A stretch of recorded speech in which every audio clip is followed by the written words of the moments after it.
Fa miarabantsika tsy reriavindray tonga eto amin'ny fandraisana ny mofinaina amin'ity alahady fa 1 volana janoary ity misaotra an'Andriamanitra isika.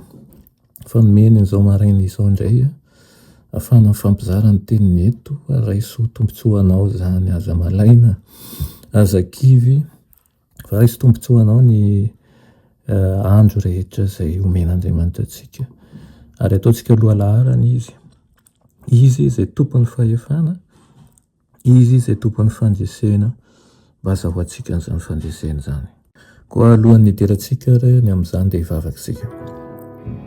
Tompo Andriamanitra misaotra anao zahay fa avy aminao ilay tsy manam-petra, ny antom-pisianay, ny aina izay anananay ankehitriny dia noho ny fahasoavanao. Andray ny hery avy aminao izahay dia meteza ianao hanome azy amin'ny alalan'ny teninao eto, ary ihany koa aoka tsisy ahasakana azy dia ny ratsy zany satria avy aminao zany izay tompon'ny fandresena. Aminaran'i Jesosy, amen. Lohateny mofinainantsika androany dia manao hery tsy manam-petra.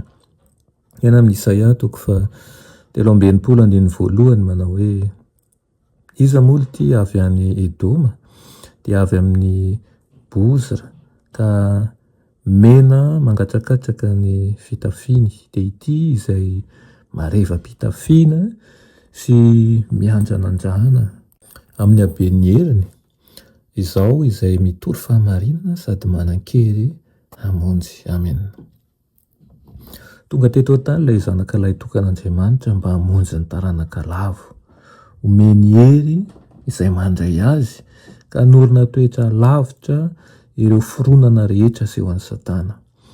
Azontsika atao manohitra ny fahavalo sy ny tafiny rehetra, andresy amin'ny ady ireo izay misafidy an'i Kristy ho mpitarika anazy, dia izay vonona hanao ny tsara satria izany ny tokony atao.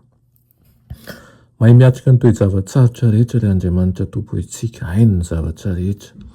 Nasehona antsika ny fahalehibiazan'ny fitiavany tamin'ny alalan'ny fiainany feno fandavan-tena, feno fahafoizan-tena, ary tamin'ny fahafatesany feno fangirifirina.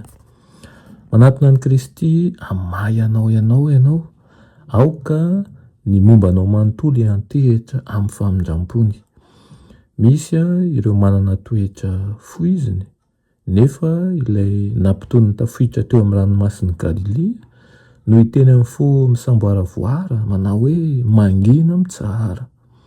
Tsy misy toetra pikomy izay tsy hain'i Kristy ampileferina, tsy misy toetra mirehadrehatra sy foiziny tsy hain'ny tonenina raha toa ny fo milefitra amin'ny fitandremana. Lavitra ny fahakiviany ireo izay mametraka ny fanahany amin'i Jesosy, satria manana mpamonjy mahery tokoa izy, ary rehefa mibanjina an'i Jesosy ilay tompo sy mpanefa ny finoana ianao dia afaka ilaza ianao manao hoe Andriamanitra no aro sy hery antsika, mpamonjy mora azo indrindra amin'ny fahoriana izy. Koa izany ho zisiny tsy hatahorantsika na dia ho levona aza ny tany, na mifindra ao anatin'ny ranomasina aza ny tendrombohitra. Aza mandao ny loharanon'ny Libanona fa hiala hetaheta milavaka mitritritritra tsy mahatandrano anie. Andriamanitra nohinohy, na dia mora azy ireo mihazakazaka ho any amin'ny lalan'ny diso, na dia mahakivy aza ny toe-javatra mitranga, dia manana antoka feno matokia amin'ilay mpitarika antsika, fa hoy izy amintsika manao hoe fa izao no Andriamanitra ka tsy misy hafa.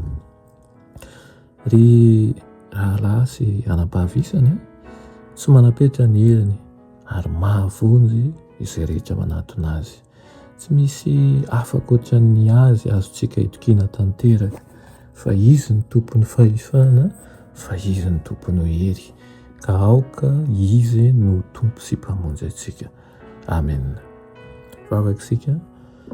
Ry tompo tianay io, izany teninao izany tokoa no aoka ho tanteraka amin'ny fiainanay.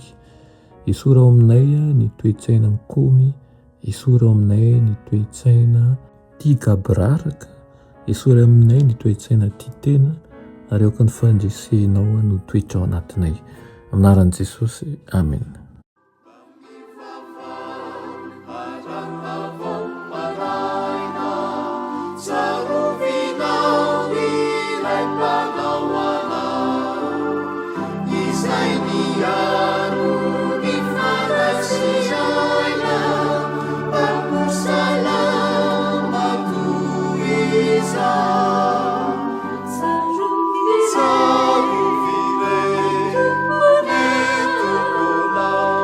Piaro